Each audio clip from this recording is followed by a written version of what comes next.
Yeah, it's mindset cafe, we all got that mindset. Gotta stay focused, never settle for less. It's all in your head, how you think you manifest. So get ready to rise, cause we about to be the best. Gotta switch it up, gotta break the old habits. Get your mind right, turn your dreams into habits. No negative vibes, only What is up, guys? Welcome to another episode of the Mindset Cafe podcast. It is your host, Devin Gonzalez, and today we have a special guest. We have Mark Delaney. He is the founder of the Purpose Mindset and the Purpose Mindset podcast. Mark, thank you so much for taking the time to come out, today. I know we had an episode on your podcast, last week, and I'm super excited to run it back because of the way you think and, what you're all about. Well, I love it. I'm glad to be on here, and I love organic, honest conversations. This is awesome. So let's dive right in. How did the podcast and how did your mastermind get started? It was never a plan. It's something that grew out of our life. About 7 years ago, I was a teacher at a school, and I loved it. But at the same time, I felt like as a man, I was dying, and I was just slowly, I was only living for comfort and security, and that was it. And I had some comfort and I had some security, but I was also just like decaying on the inside. I wasn't really living. And finally, one day, after a couple of years of wrestling, I was reading a book. And the first line of the book said, "Stop living as if the goal of life is to arrive at death safely." I read that line again. Stop living as if the goal of life is to arrive at death safely. And I handed it to my wife next to me. She was on a treadmill with me. And I said, I'm leaving the school after this year. And from there was just a step that led to a step that led to a step that led to a step. And about 200 steps later, we have a program called the Purpose Mastermind, where we help people to know their purpose. So it just That's happened so awesome. through our life. It was no end game we had in mind. We were just like farmers. We kept planting seeds and something came out of the dirt. No, that's so cool. I mean, so you said you were a teacher. What did you teach? What grade? I taught a lot of junior high. I also taught some high school. Mostly I taught Bible, which for me became how to teach people how to function in life as a human. Because that's where I think the core of what the Bible is. It's like a manual for like how to live and thrive as a human. So the longer I taught 14-year-olds, I was like, I think we're all a bunch of 14-year-olds. The longer I looked at myself and these students and my friends, I'm like, a human's a human. There's just not much difference between a 14-year-old. I'm almost 54. There's not that much of a difference. And so everything we learned and everything we taught 14-year-olds has really kind of crystallized into helping people be reminded of who they were made to be. That's awesome. I mean, I helped, build a prep school, for basketball kids and stuff. And they're the 13, 14-year-old age range. So I definitely say that you must have, some level of patience, because I remember myself at 13, 14, and it could be, a wild bunch, regardless of whatever, subject you're teaching, right? I don't think I have patience. I just think I care a lot. Okay. And I believed so much in how a human being can be helped. I think in a conversation, I think in a moment of time, I think someone's life can be changed forever by things that are said, one human to another. And so I think I just cared so much. Because last week I was at a school, we were talking about mental health, and I asked the students to write on a piece of paper, just finish this one sentence, "My life feels." And so many of them, they wrote down words like empty, purposeless, I'm just existing. One kid said, I'm just in a video game, but I'm a non-character player, not even mattering. And the thing that compelled me with these, as I read these things from students, was this is how many adults feel. Mm-hmm. The way a student feels at age 16, they might feel the exact same way when they're 56. And that's daunting to me. But what is exciting to me is I really believe that in a couple of conversations, a 16-year-old can learn how to look differently at their life and forever be changed because of it. So I just cared a lot. I don't think I was patient. No, I agree with what you're saying, and I think that's so amazing that you had that realization, especially when you're teaching, the kids, and now, when you're teaching, adults and anyone else. And I know there's another aspect of that I want to dive into with you from our previous conversation, but it is so true, right? You have those lasting conversations that, leave an imprint on someone that, I remember some of my teachers from, elementary school all the way up till, college, and the one conversation or the one piece of advice, it just sticks with you. And sometimes that's all that matters, Yeah. right? What you teach, the actual subject, it matters to a degree, but the impact that you can leave on someone else's life is endless, right? The value is endless, right? So, and I want to dive into another aspect that, I know we've talked about before, but how did you get involved into the prison scene? Because I know you had a trip to, a prison, and, you spoke with some gentlemen there. I have a couple laws that I live according to every day in my life. One of them is to trust the people under my nose. So when it comes to any kind of forward movement in life, I don't look for strangers. I look for the people in my life who I know, like, and trust. They know, like, and trust me. And the second law I live by is to take the next step. And usually the people in my life are connected to the next step in my life. So in short, someone asked me, will you come and share at this prison and just come tell stories and tell us what you do? And so I did. And the conversation was interesting. I when I talk, I usually always draw pictures and tell stories and draw pictures. And so I drew this picture of on the whiteboard at this prison of what our life looks like, because basically the story of everyone's life is the same. We fill in the blanks differently, but our stories really aren't very different. And I drew this picture of how we become trapped as human beings. And then I get to the point where it's like, now let's talk about how we get to where we're not trapped anymore. Now I'm talking to guys in a prison. We got to that place in the story. The alarms went off and they went on lockdown. They all had to immediately leave the room. And the timing was impeccable because it was about to talk about how do you get untrapped. And the alarms went off and they yelled, they said, no, we can't stop here. And so as they're running out of the room, I yelled, I'll come back next week. And so now I've been there for a couple of years, ongoing, going through the Purpose Mastermind with these guys. So that's how it happened. I was asked to go, and so I went. No, that's so awesome. Man, when the alarms went off, it must have been like when you're watching a TV show and then it's like on the next episode or to be continued. Yes. And they're like, wait, that's the golden sauce, Yep. That's so awesome. Honestly, when you were asked to do the prison, talk, what were you feeling initially? Right? Because I know your purpose and everything like that, but sometimes a situation, even though we know it's going to align with our purpose, can still be a little nerve-wracking, a little scary. And that's a completely different scene than your mastermind than teaching at a middle school, when you asked to speak at a prison. How are you feeling? I don't get me wrong, as a human, I think it's probably true for most of us. I always have fear about the next step. The next step for me always involves fear, but I've learned that now that's my indicator. If there's anything I'm kind of afraid of doing, but it's a good thing to do, I know I should do it. Mm-hmm. Fear never stands behind me. Fear is always in front of me. So now I've realized that fear is the trail of breadcrumbs to the life I was made for. So I learned to follow fear.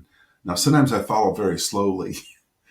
But here's an example. The other day I went to the Y to go do spin class, which was, before I left, I probably told my wife, hey, wife, Adina, I'm going to go do the impossible. When I say do the impossible, she knows what I mean. She knows that I'm about to challenge myself to do something hard. So I said, Dina, I'm going to go do the impossible. So I go to the Y to do spin class, which I think is impossible because it's awful and the seats are small. And so I went in there. There was one man in there I did not know. The instructor wasn't there. And we looked at each other and we thought, well, maybe it's canceled today. And sure enough, it was canceled. And so this man looked at me and he said, well, I'm going to go upstairs and do Pilates. He said, do you want to come? And I said, no, but because you asked, I will. And honestly, because I didn't want to go, but this man invited me, I went. And so that's just kind of how I look at life. If there's something good to do, if fear is saying don't do it, I try to always do it. No, that's awesome. And I want you to, if you could re-say that one aspect about the breadcrumbs real quick, like just say that one part one more time. I think that was so awesome. Yeah, if I remember it, fear. I've learned that fear is the trail of breadcrumbs to the life I was made for. See right there. That's so awesome. And I mean, I was talking to someone, actually, funny enough, I was talking to someone this weekend and I was talking to them about fear. And I said, what is fear? Right? Fear is the unknown, right? Because once it's unknown, you're not fearful of it, right? So then I was like, so like you're saying, it is the trail of breadcrumbs that can lead you to become the person that you're designed to become. But not everyone wants to follow that because they don't know what the next crumb is going to lead to, right? So I think that's so awesome that, you've already had that, realization within yourself and you're willing to challenge yourself each day. And I mean, the growth that you've had from, middle school to now you have a mastermind, a successful podcast, so you're speaking in prisons and, the intellectual, being that you are it's amazing, and that's why I was so thrilled to bring you on today to the Mindset Cafe, because the mindset you've developed, throughout your lifetime is definitely, apart from the normal. I tell you, life is so simple. It's not complex. It's simple. The simplicity of stepping into one's fear. I don't believe that people, just my honest thoughts. I don't think people change because they read a book. Mm-hmm. I think they change if they read a book and that book inspired them to take a step into the unknown.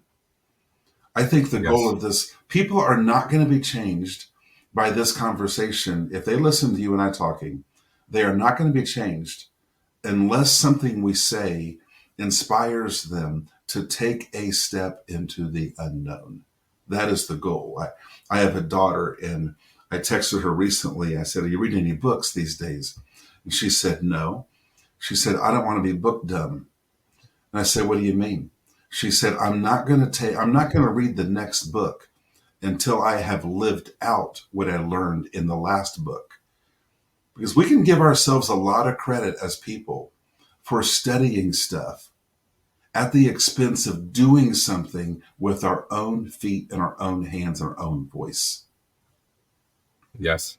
And I think I heard a quote from someone, there's an information overload and an implementation underload. That's right? Beautiful. It's perfect. And I agree with everything you're saying. And I want to touch in on, what you were saying, how life is so simple, because we had a conversation before I was on your podcast and stuff.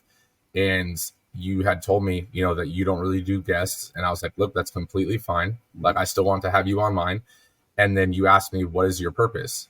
Right. And so I told you, before I was like trying to think of like this profound answer, but then I was like, you know what, like all this just sounds so cheesy to me. Like if he doesn't like, what my true life purpose is, then it is what it is.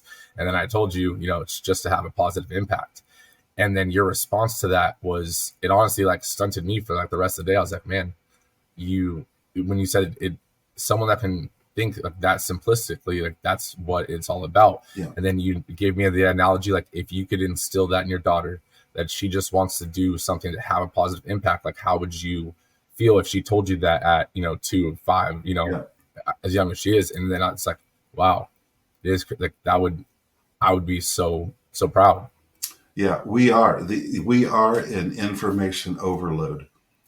And we give ourselves credit for seeing how much information we can consume.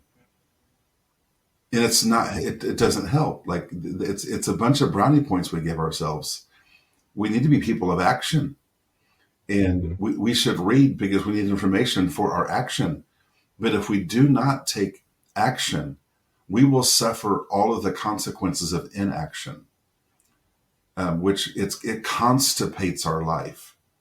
The complexities constipate us.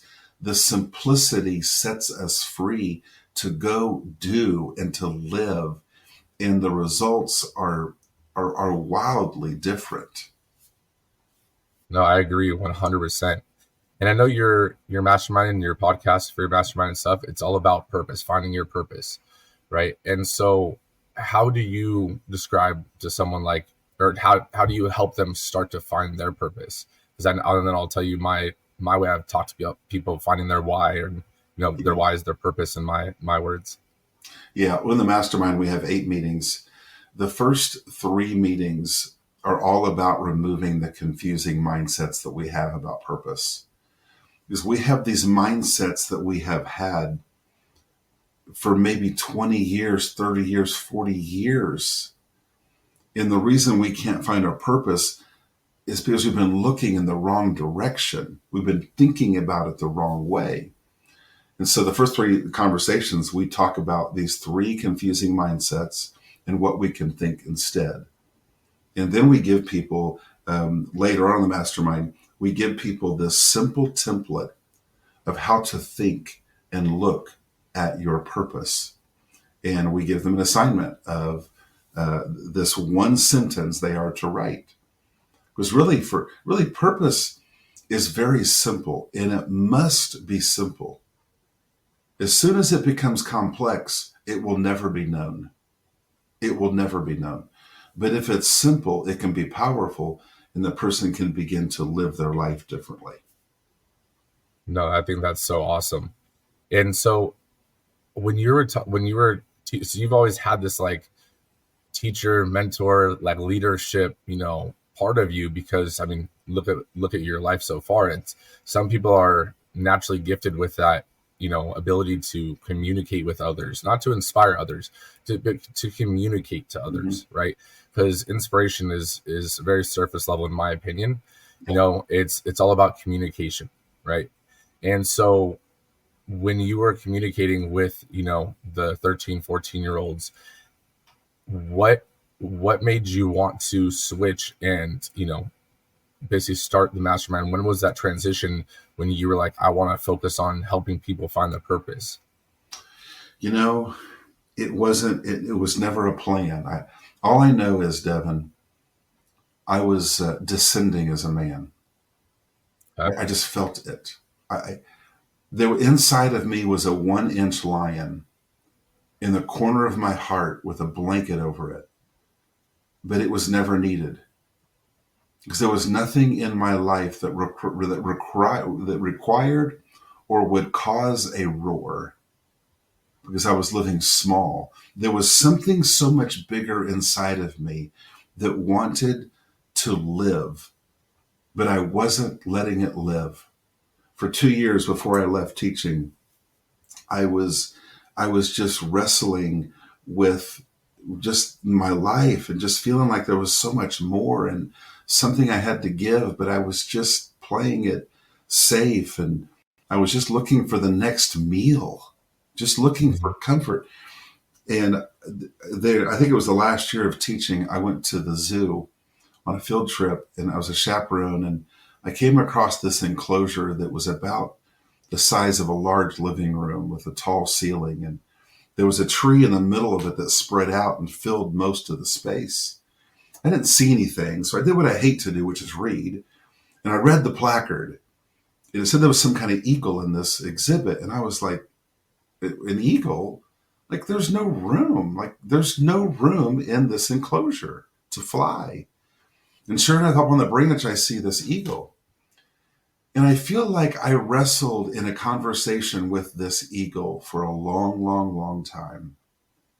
Because I was like looking at that eagle, and I'm like, okay, the eagle is safe.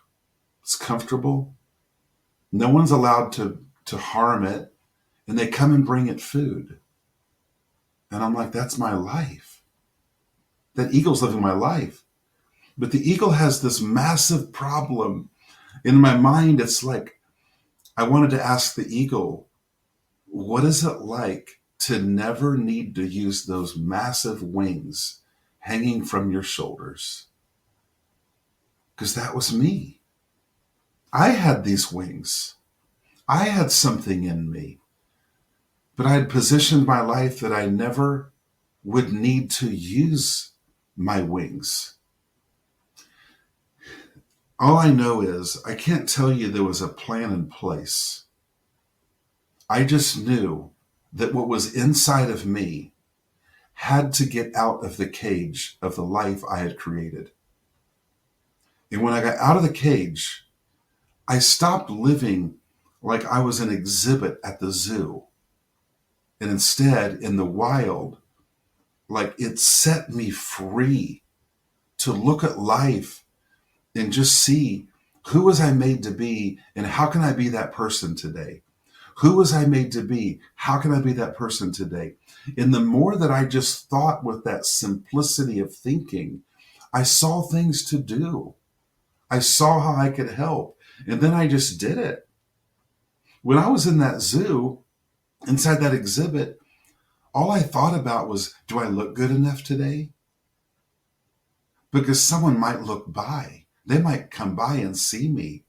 Are my feathers straight? Do I look fat today? It's ridiculous. When you get in the wild, you can't think about what you look like. Like you have to live for so much bigger. So when I left that cage of my life, I left the cage of comfort. I certainly walked into fear. I certainly went into the unknown, but I could fly. And being able to fly is worth all the risk in the world. It's worth any level of fear. And it set me free. And the Purpose Mastermind is just something that came out of our life because I stopped living in a cage of fear and comfort. No, that's so awesome. I love analogies, and the way you're able to paint that, I completely can see it and picture it. And I want to add to it. Sometimes in life, we're scared to, break out of that metaphorical cage that we put ourselves in.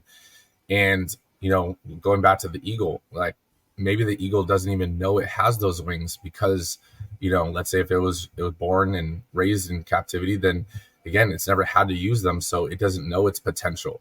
Yeah. Sometimes breaking free or, as a bird jump, the mother bird usually, kind of pushes them off the ledge. And then all of a sudden the wings come out because it's natural. All of a sudden you get to learn that you have these wings. You get to learn your purpose, when you get to expand outside that cage.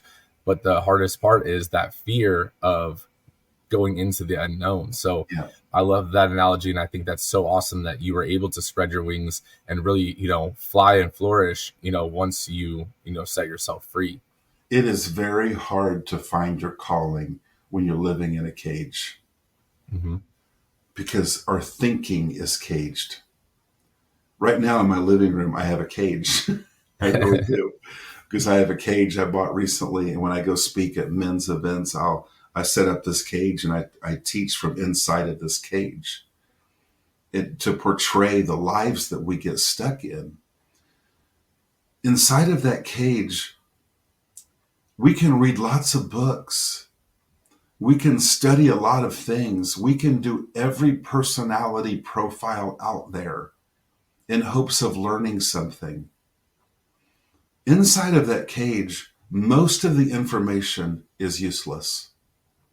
What matters is we have to have the guts to leave that cage of comfort and fear. And then all that information can actually be useful.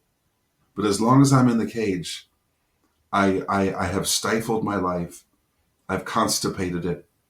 I hold my calling hostage. Many people are inside the cage. They're waiting to hear their calling. But their calling is waiting for them to leave the cage. Yes. I think, and I want to see what you feel about this. I usually say that, reality is the perception of an individual, right? Your reality is your perception of life, right? So you can limit your reality and say that this is what you were made for and stuff like that, because that's your perception. That's either what you were taught. That's what you were led to believe. But someone else's reality and their perception of life, it could be completely different. So I try to, tell people that again, and what is perception is it's just a perspective on a situation. It's a perspective on your life. How are you viewing every interaction that you have with someone? If you're viewing it with a negative light, then the whole conversation could be negative, even though it wasn't. So how do you feel with, reality and being a perception of the individual? Oh, I completely agree. That is why this cage that I bought, it's a very heavy cage. It's hard to get to an event. I have to take the cover off my truck and haul this thing around, because the only goal I have in front of people is to change their perspective. So that's why the visual is so important. I might say, a couple thousand words, but this cage is speaking the entire time. It's the cage. And the whole point is to help people have this mindset shift that brings this revelation. On the back of the book I wrote, I have a friend draw this picture for me. This book's called One Step to Freedom. And there's a man in a prison cell, and this big box in the picture is his problem. And he can't get the problem to fit through the prison bars. And this is what we do with our problems in life. We have these problems and we're like, I want to get rid of this. I want to get rid of this. I want to get rid of this. And we can't. We don't see the invisible prison bars. So we are imprisoned not by our problem. We are imprisoned by how we think about our problem. And this was the story of my life for so long. I thought I had to fix myself in order to go live the life I was made for. And so I worked hard to either hide or fix my problem in the prison. But the whole time, the prison door was not locked. I didn't have to fix my problem. I needed to leave the prison. And in doing so, it caused me to leave my problem. So it was never the problem. It was my response to the problem. So in long answer about perspective, yes, this is what's so exciting about that reality is people's lives can change in a moment when they think about it differently. And that is good news for everybody, because everyone has probably 4 or 5 realities in their life that if they want to, they can focus on it really hard. And they can focus on it for 5 years, 10 years, 20 years, 30 years. Or they can have this revelation of, oh, I have this problem, but what if I have a purpose that's 10 times bigger than my problem? And I can spend my life building my purpose while I face my problem, instead of holding my life hostage, trying to fix my problem first. Yes, that is awesome. And I think sometimes even when you look at your purpose and you really try to align with your purpose, sometimes the solutions to your problems are within finding your purpose, right? Because then you start to look at life differently. And, when, again, going back to our previous conversation, you asked me, or we talked about my story, and then it's like everything you've done was just, it fit. If it fit with your purpose, then you did it. And I was like, I never really thought about it, but yeah, my purpose, Devin, sorry to interrupt. Most people do the opposite. Everything they do fits within the context of them trying to fix their problem. Right. It's a complete opposite way of looking at life. Exactly. And that's why I was so excited to talk to you. And this conversation is so awesome because not many people have that perspective or that perception of life. It's like, if you, again, find your purpose, and it doesn't need to be anything crazy and super elaborate. And what I like to say is, don't niche down your purpose, right? Like, keep it a little more broad, simplistic, as you said. And then when things come up in life, if it fits your purpose, then you do it. Yeah. Right. And believe me, I had no idea what a prep school even was. I didn't even heard of a prep school. Yeah. And, when I got asked to do it, I was like, what's the outcome? He said it was going to help these kids. I was like, okay, well then let's do it. It's beautiful. So I think that's so awesome. And what's so amazing about your story too is that you had a steady career, right? You had a career that, a lot of kids coming out of college and stuff are aiming to get, yet you still at one point were like, this is not fulfilling me enough. Like, this is not my true purpose. There's more, I can do more. And you made a transition in, like, how long have you been doing the podcast, the mastermind and everything like that? About 5 years. I left teaching 7 years ago, and Okay. it slowly built. And so it's been about 5 years. Okay. So you're teaching roughly 15, 20 years. Yeah. I had taught about 20 years. See, I mean, and that's a full career length for people. And yet that was your transition point, which shows you that, at any point in life, you can pivot, you can transition and fulfill your life. You don't have to be stuck on the railroad tracks of the journey you think you have to be on. Yeah. So what is that one, before I ask the next question, what would be that one piece of advice that you gave those kids, when you saw the answers they were giving, right? Because when you were saying that, I thought about myself at 13, 14. And if you would have asked me that question, I don't think I would have answered it in a way that would have aligned with what you were trying to get. I think I would have answered it in a way, what is my career? What am I going to be? So these students who have these feelings of, I'm just existing, I'm useless. I told them, I said, there was a room of about 100 kids, and I said, listen, I'm going to choose one person in this room, and I'm going to tell you what your biggest problem is. And I built it up like it was a magic act or something. And I said, does anybody want to volunteer? And some kid, I think his name was Fabian, volunteered. And I said, Fabian, I know what your biggest problem is. And I built it up. I said, does anybody want to know what Fabian's biggest problem is? Fabian, do you want me to tell everyone in this room what your biggest problem is? And when he agrees yes, I tell him, Fabian, this is true of everyone in the room. Fabian, your biggest problem is the problem that you hide. And this is true of all people. We were talking about mental health, and when it comes to mental health, we understand what hunger is. Mm-hmm. Hunger is a friend that is awkwardly telling us to eat more. We understand thirst. Thirst is a friend that is awkwardly telling us, get something to drink so you don't die. Depression is a friend that is awkwardly telling us to live more, love more, and play more. And so when these students, when they shared their thoughts about how they're feeling about life, the first thing we talked about is just the hiding of your problem. Just don't hide it. And then we said, I once again, I pulled out a student and I said, I want to say something to you. I said, I know what's wrong with you. Can I tell you what's wrong with you? And I would say this to anybody, Devin. Nothing is wrong with you. Human beings, the problem with us is before we ever know what our cape of calling is, we all find our kryptonite, our weakness, and we spend a lifetime thinking there's something wrong with me and I have to fix me.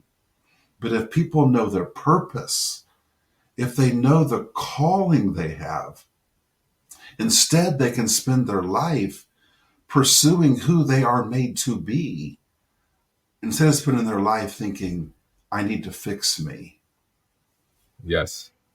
That's so awesome. And and again, it's so simplistic, but at the same time, it's so deep. And that's what's so awesome about this conversation. I actually heard this analogy, or it's a twist on a proverb, I believe. But let's say a water bottle, right? A water bottle we can sold at the grocery store for $1, right? That same exact water bottle is sold at the movie theaters for about $3, $4. That same exact water bottle sold on a airplane about $7, right? So it's not that you aren't worth your value. Sometimes your purpose, you as an individual, just aren't in the right setting And that's where you just have to realign and reposition yourself and find where you need to be. Yeah. Right. Yeah. So I think that's so awesome. So before we wrap up and stuff, I like to ask one question, right? And I don't like to give this question. You're probably going to answer it, a lot better than, or a lot faster than people usually do, because of your background and stuff. But I don't like to give this question ahead of time, because then you get disgenuine answers. And this is not a tombstone. This is a wall that it just says, Mark Delaney, this is your legacy wall. What is that last, message, lesson that you would leave for everyone? Hypothetically speaking, everything else you've created has been erased. You only have to leave this one last message or lesson. Can I tell a story? Yep. Most of my life, my problem was that I was hiding my problem. And in the hiding of my problem, I was hiding my gift. I finally unveiled myself in a conversation with a man. My whole life, all I've wanted to do is help people. When I was a little boy, I used to love to make cookies for people because it helped them. As I got older, the level of help I wanted to give to people changed. But at the core, all I want to do is make cookies for people. I finally unveiled myself, the real me, with a man named Alan.